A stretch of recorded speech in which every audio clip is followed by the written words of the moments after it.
The Southern African Science Service Centre for Climate Change and Adaptive Land Management hosted the second phase Inception meeting earlier on today, and wetland monitoring and assessment services for Transboundary Basins. I'm now joined by, via Zoom this evening by Sasscal Executive Director Dr. Jane Olwoch to give us more insight on the implementation of WeMAST in Namibia.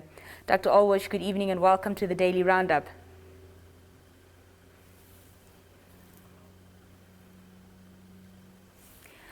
Dr. Olwoch, just good evening. Sure. Fantastic. I thought you were muted there for a minute. Good evening. How are you? I'm very well. Thank you so much for inviting me to this daily roundup, because I feel like I'm experiencing my own daily roundup today. I'm excited. Thank you so much. To start with, Dr. Olwoch, maybe you can briefly talk to us on the importance of wetlands, and then thereafter, where in Namibia are these basins? Okay, thank you so much. So the wetlands are very special ecosystems because they are these areas sometimes found in different basins, and they have a little bit of water and vegetation, and sometimes water dries up and many times water is there. So they're described as areas of marsh or peat, and they have water, sometimes not. Sometimes water is fresh, sometimes it's salty, but what makes it really very important is that they house a lot of ecosystem services and functions. One of them, of course, is the provision, like they provide food because they are sources of a lot of vegetative areas. And around it, businesses grow, like agriculture, like fishing, like photography. They are really important aspects when it comes to tourism. And they are very important for climate change because they provide water, air purification. They're extremely important in carbon sequestration. But of recent, they've also been highlighted as important source of methane. And methane is one of those greenhouse gases that is coming up very quickly. And most of the Africa's greenhouse gases is actually from methane. So they are important for economic activities, for tourism, for livelihood, and also now a concern because of climate change. And where in Namibia are these basins, Doctor? So in Namibia is being covered into the Kovirai Basin and also the Okavango Basin. In Sasscal, we are working in what we call Transboundary Basins, and Kovirai, Okavango, Zambezi, and Limpopo. And Namibia is mainly found in Kovirai Basin and the Okavango basins. What are the factors that threaten our wetlands? So as a result of these provisions they have, and the constitution of water and land and all these activities. So we have, for example, overfishing in the wetlands. We have settlements growing around the wetlands. And when settlements do come, they come with activities like agriculture. And sometimes agriculture has a negative impact on water because we find nitrogen content very high in some of these areas. Then we also find agriculture activities around it. We find oversettlements. So they are really important activities, some natural, but some man-made, because people are looking for areas that have water, and they're really attractive for any economic activities to actually grow around them. Briefly touch for us on WeMAST and how it will be carried out. So WeMAST is, as you mentioned, is the wetland monitoring service for transboundary basins in Southern Africa.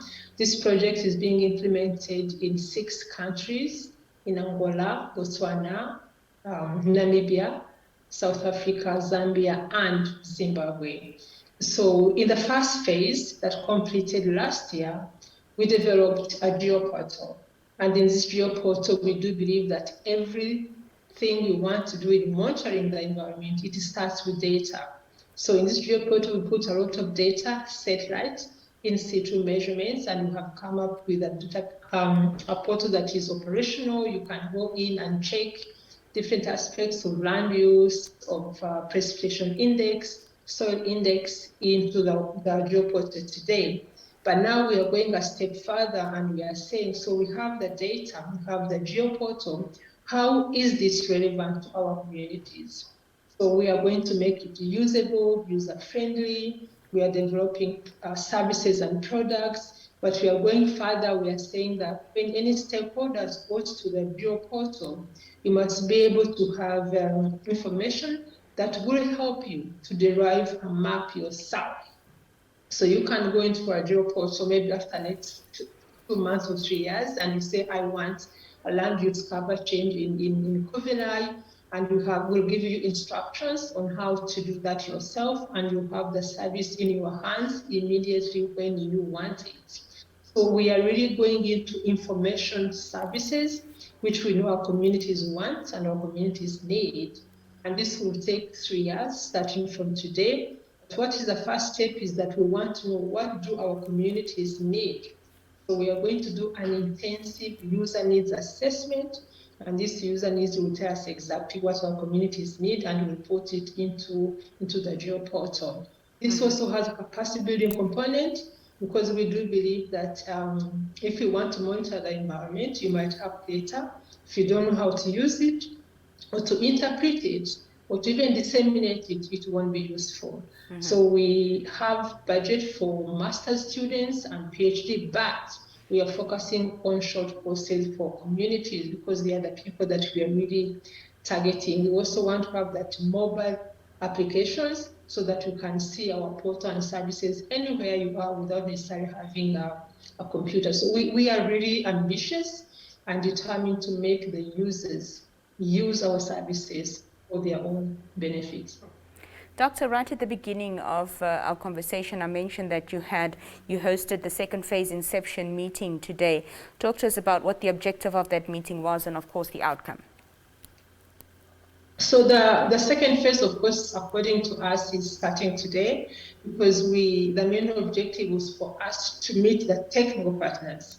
So we have technical partners in those countries I mentioned, but the representative institutions are South Africa National Space Agency, University of Namibia, University of Botswana, University of Zambia, University of Western Cape. So we need to meet them so that we make sure that everybody knows what they are supposed to do.